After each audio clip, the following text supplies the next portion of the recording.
प्रकृत में 7 lakh metric ton West Bengal अच्छी अति बेसी 5 लाख मेट्रिक टन आवश्यकता अच्छी आ 2 लाख मेट्रिक टन से दे पारे यहाँ रिपोर्ट आसी तेणु जो मैंने रखिंट बेपारी मैंने बेपार करने से निश्चित भाव क्षति हम पचिज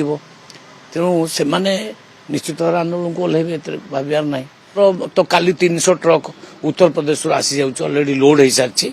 बाटर अच्छी से काली बोधे पहुंची 300 ट्रक आलू नियंत्रण को पूरा आसी जाइए अबिका तो 35 टका आलू केजी अच्छी मु मार्केट खबर नौली कौटी कौटी अति बेसी 40 टका अच्छी निश्चित भाव में आमर से इनफोर्समेंट टीम गठन कर जदि अधिक रेट्रे किए बाई चान्स बिकिब तो आम एक्शन